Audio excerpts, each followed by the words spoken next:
couldn't be prouder of our football team. Just going out there and playing like they did. That's a good football team that they beat today. Probably should have been by another 14, to be honest with you. In some critical areas, but first off, I want to thank the crowd out there today. They were outstanding. That Panther Pit was, I don't know if I've seen them like that. They stayed all 4 quarters. We said we needed them to get it done, and they take part in this win. It's everybody involved. It takes everybody, and I was really proud of that crowd. But our kids played hard, played tough. Had too many penalties again, but for whatever reason. But just proud of our football team. Love those guys in there. They fight, and just fired up. Signature win for Pitt, and we talked about that, and they got it done. So a lot of big plays. So questions? How do you bring them down from this high? We'll get them down. We'll be okay, Jerry. They know how important the next one is. They get bigger. Every game gets a little bit bigger, and I think Kenny said after the game that in the locker room just about, hey, we're moving on to the next one. And 24 hours, this thing will be flushed down the toilet, and we'll move on to the next one. Those 2 third downs in the fourth quarter, was there any doubt who was carrying the ball? Kenny was going to carry one time, but we had Izzy go down, and then Rodney came in and did a heck of a job that last drive. Vince Davis ran hard, and obviously Kenny ran hard on that quarterback zone, which really we hadn't done that with him. So it was a big play. He wanted the ball, and just some guys making plays. I don't know how long that drive was to get at the end, but it's 2 weeks in a row that you guys question the run game or ask about the run game. I think when we want to run the ball, we can run the ball, and O-line's doing a heck of a job. Tight ends. And obviously our running backs and shoot the receivers getting blocks too. So. Now, was it adjustments in the second quarter, or just sticking with it? What changed for you guys offensively? Just there's not many adjustments. It's just obviously play selection and not shooting ourselves in the foot. I mean we start off a little slow. Lucas has got a first down and fumbles the ball, and just little things like that. We talked about it being all about Pitt and what we do. It's not about them. It's about what we do. And go out and play Pitt football. Play clean, be composed, and do your job. And again, it's never going to be perfect, but we'll take the W. Speaking of composed, it looked like in the first quarter, Clemson's defense was getting pressure. It looked like they had good coverage, but Kenny seemed to stick with it. What can you say just about his perseverance through moments like that? Kenny, it's one of the reasons Kenny came back, and again, they were getting pressure, and I don't think they ran the same blitz twice. It was different blitz after different blitz after different blitz.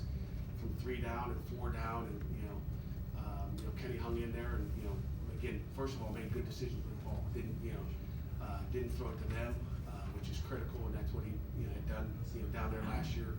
But that's a good defense, and he played really well. How nice is it for you guys to be able to lean on a guy like that? He's a 5th-year senior, 4-year starter. I thought he was a 6-year player. I keep hearing 6 years.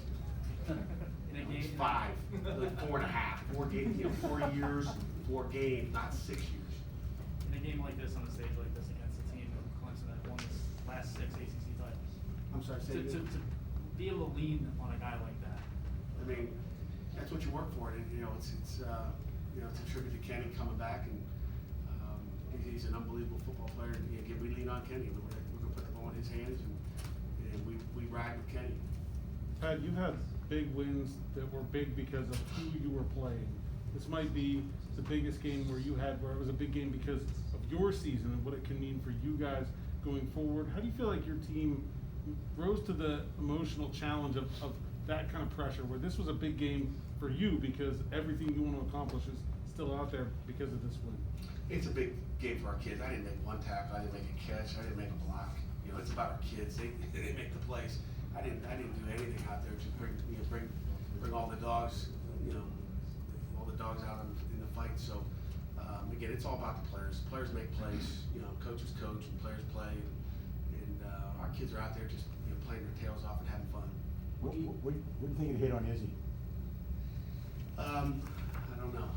Izzy runs strong. I love that kid, and he's a great running back, and he'll be back soon. So we expect to have him next week and be ready to roll. What can you say about the offensive line? Talk about how your opponent Clemson has a lot of 5-star type of guys and all these big guys up front, but in the second half, you guys were able to grind a lot of plays out and take off a lot of clock. What went to this offensive line performance? you know, the O-line, you know, it starts up front with those guys and the D-line for that matter, but, you know, you can't say enough about them. Coach Borbley's done a heck of a job coaching those guys up and protecting the quarterback, and Kenny didn't get hit very often.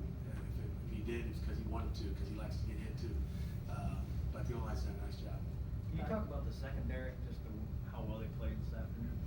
Secondary played good. I mean, we gave up one big pass early, which led to a touchdown. You know, there's 7 points in the first half, but you know, Coach Bates in the defense and Coach Collins and Coach Sanders did a heck of a job back there.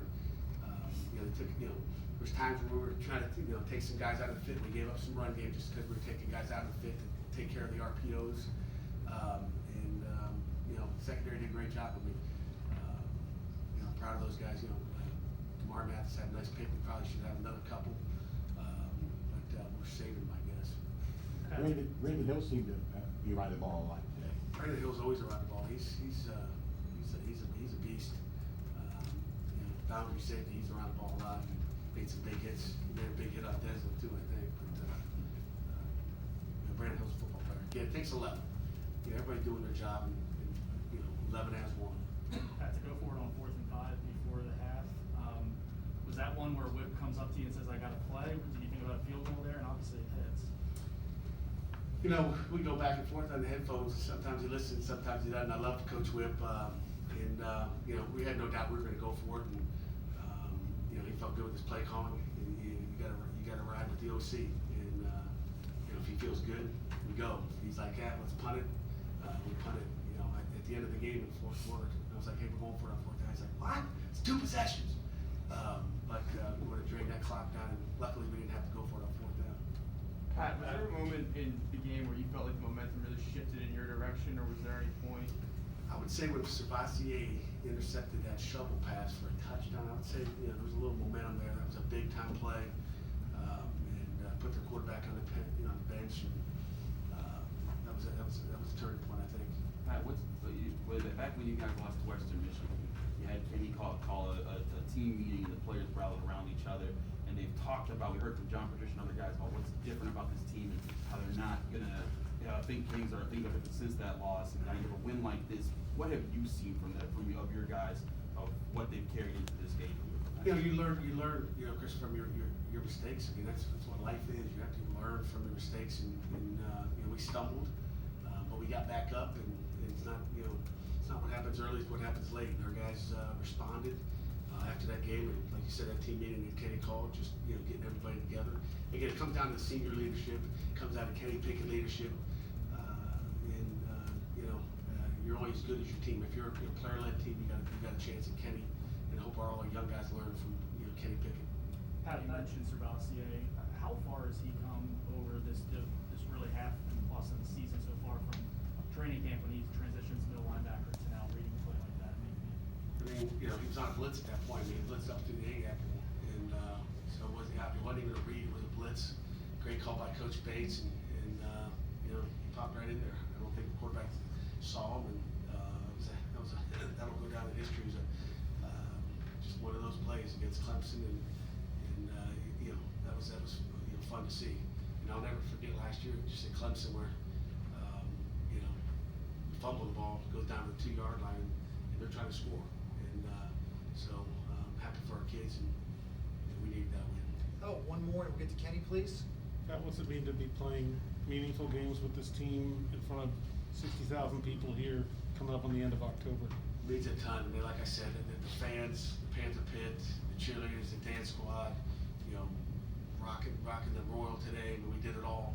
But you know, I just couldn't be proud of our football team. Couldn't be happier with the city of Pittsburgh and what they did for us today. We need them to, you know, come out next week against Miami. Coach, thank you.